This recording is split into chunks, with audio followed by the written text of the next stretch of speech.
Hi, David Dalton with the Indiana Department of Transportation. I am joined this afternoon by Adam Beasley, our Talent Development Manager. Thanks so much for speaking with me today, Adam. Absolutely, David. I appreciate it. So appreciate the time. So, yeah, so I kind of gave you a handful of questions and we're just going to walk through them. I guess we'll just start with can you describe or share a little bit more about your career journey, kind of from where you started to where you are now with the Department of Transportation? Yeah, absolutely. Yeah, it's been kind of an interesting ride for me. I'm one of the many people that obviously started in a certain area, and then I ended up where I'm at now, and in an area I didn't necessarily anticipate. So I went to school for technical writing at Purdue. Had worked at a publishing company for 3 or 4 years. Mm. And when I moved to Indy, I kind of opened up my options on, starting a new career, figuring out what I wanted to do, and ended up getting into recruiting and HR. Mm. And kind of through that HR experience at the Indiana State Personnel Department, worked with INDOT. So they were my main client. The state has centralized HR. So INDOT was my main client, and working with them, getting to know the people here, started getting some experience with some of the programs that we have. And then Katie Thurman, the director of talent management at INDOT, had an opening. And so I kind of went for it. And so the last about year and a half, been managing some of the programs that I was working with when I was with SPD, but now on the INDOT side. So it's been a lot of fun. Yeah, it's been an interesting ride, to say the least. I didn't necessarily expect to be here. But. Yeah, it sounds like we'll kind of get into that. I guess a follow up on that. What would be some of your day-to-day responsibilities as talent development manager? Yeah, so with a lot of the programs that I manage, the day-to-days really vary on what time of year we're in. It's kind of seasonal in that regard. So some of the programs I manage are internships. We have a rotational program. We have a scholarship as well. So depending on what type of year, if it's during the summer, I'm doing a lot with the internships. That's taking up a majority of my time. The rest of the year, a lot of what I do is for the rotational program. So what that is we have engineers that come straight out of school and they go into 20 different rotations at INDOT in a bunch of different areas we have in civil engineering. And so managing what they're working on, meeting with them as a team, all the while handling, the scholarship paperwork we have, keeping contact with our students, making sure our contracts are all signed, those types of things. So it's a lot, depending on the day and depending on the time of year. But what we're really getting into now is usually going into the summer, we're trying to figure out all of our programming for our interns. So that takes up a big time of mine. But we should have some GDPs who are rotational engineers starting soon. So a lot of what I'm doing now is just making sure everything's tied up with the previous rotational engineers and the new ones coming in. Yeah, it sounds like a very people-focused type of work, what you do now, connecting to individuals that want to engage with our organization or our agency. Kind of thinking back, you started out in one area, and transition into kind of an HR role throughout your career. But when you were in high school, even, did you have any idea like what it is that you wanted to do? How did you get your start? Like what propelled you in that direction? Yeah, that's a tough one. I feel like, my main view in high school, which I would not recommend this for people, was, what am I good at in school? And then trying to transfer that into a career. That only gives you so many options. I'm good at English. I'm good at math. Right. Maybe I should do this. Maybe I should do that. What I didn't do, and what I should have done probably, is do some more research on different careers. And even when I went to college, going into technical writing, I'm a good writer. But that particular career didn't have some things that I figured out later that I wanted. But going into it thinking, okay, I'm good at these things. Like, what can I do with that? When I went to school, you learn about all these different careers that I didn't even think of. So really, like, putting in the resources and the time to figure out what options you have, I think is very cool. And getting advice from people you trust. Yeah, absolutely. And from a wide base of those people, not just, one or two people, they may not have the right answers either. I think that was like the perfect segue into the next question too was, and maybe this you can build on that. But if you could go back and give yourself advice, what would you tell yourself as you were doing that career exploration? Yeah, I think what I would say is don't limit yourself to what you think you should do. Mm-hmm. Like always keep an open mind on it Yeah. because there's a couple different aspects to why you're going to find a career that you're really passionate about.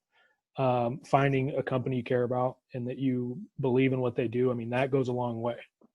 You'd be willing to do a lot of work for the right company or the right people. So I think figuring out what your values are up front, and then just having an open mind about what all you can do and how you can contribute. Because I think trying to think about like I'm good at one thing and how am I going to parry that into work every day, it's just I think that's too limited in your thinking. So I would say always keep an open mind on finding the right people in the right company, and then the work will come.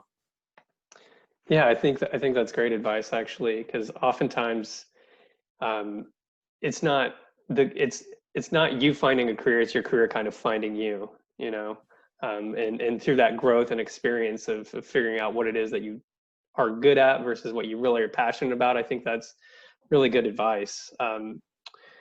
So in your current position, what would be one or two skills that you feel are critical in your day-to-day job? Well, I think in the current environment, I think this has always been a main skill that anyone can benefit from. But in the current climate, especially, is just adaptability. I think not being scared when stuff is not going how you thought it was going to go, and kind of just continuing to push through. I mean, a lot of the stuff that's going on right now with coronavirus and whatnot, it's changed a lot of the ways we work. And so that's just something that we have to accept. And so, a lot of the programs I have aren't ideal in a remote only work environment. And so, you can get, bummed out about that or upset that it's not going to work out how you thought it was going to work out. But just kind of attacking it head on, like what can we do outside the box to like make this as good an experience as possible. So I think adaptability is huge. Yeah. And I mean, the soft skills always go a long way as well. Definitely. So, I don't know if I can pinpoint one, but working with people, finding the people you like working with, I think that's a soft skill in its own right. Absolutely. And recognizing that so that, you really care about going to work every day. Yeah, I think that's great. Kind of speaking from experience, it's having a good team and being able to communicate to that team effectively and be able to listen and interact. I think that's it's so critical, and it transcends industries, right? I mean, being able to engage with others and have positive interactions. Absolutely. And if you like your team, that's all the better. So, what is it about the Department of Transportation that you find to be the most rewarding, or what, within, being within HR and now as part of the Department of Transportation for a little over a year now, what would be one rewarding aspect that you would like to highlight? Yeah, I think for INDOT, we're in a unique position, even as a state agency, to have people all over the state of Indiana. And I think a lot of people who work at the state, whether or not it's at INDOT or some of our other agencies, do care about the state of Indiana. And, it sounds cliche, but, want to give back in that public service aspect. Am I always public service minded every single day? No. It's a job too. I understand that. But for the most part, we all care about the state, the people here, the work that's going on. INDOT affects everyone in this entire state. And so one cool aspect of, even when I was working for INDOT in an HR capacity, now as a program manager, I get to interact with people on the northern part of the state, all over southern, central, and all of our different districts. And, I understand there's corporations out there that have even a larger reach, but we really get to impact people that are here from, where I live that I care about. So I think that's one cool aspect, is just the reach that we Absolutely. have. That's great. So about ready to wrap up. I have just a few more questions, but if you could just offer one last piece of advice or guidance for a student that's thinking about, either I'm going to go into school or I'm going to go into the workforce, what advice would you give them, and especially if they wanted to learn more about how to get into the kind of work that you're doing? I think, there's a lot of different ways you could Sure. take Yeah. a question like this. Yeah. So I think in terms of finding out about your different options, I would say my advice to those people, and this is one thing I did not take advantage of, is just do some research, find a name, and start asking questions. Mm-hmm. If someone sent me an email or sent any of my colleagues emails about questions about what we do or what our business is or anything like that, no one is going to be upset or put out by the fact that you're asking them questions about our business or what we do in any way, shape, or form. We want to give that information out. People generally want to give information to those looking for it. So I would say, put yourself out there, ask questions, find a contact. It doesn't need to be, the commissioner or Right. a DDC.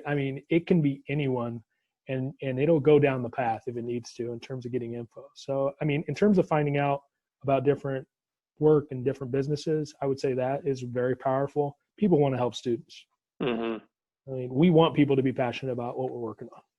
Absolutely. And I think it's such a great point to don't be afraid to ask questions, put yourself out there, and kind of to that point, we want to share what we do. And I think that's great. And I think, we're very open about that. Well, thank you for that Absolutely. advice. And so just one final question. Maybe could you share maybe something that's positive that's happened to you recently, or maybe even something that you're looking forward to? Yeah, I think one thing jumped to my mind when it comes to the positivity about the situation, because with everything that's going on, it's easy to feel negative about certain aspects of whether it's work, whether it's watching the news or something like that. It's easy to get wrapped up in that.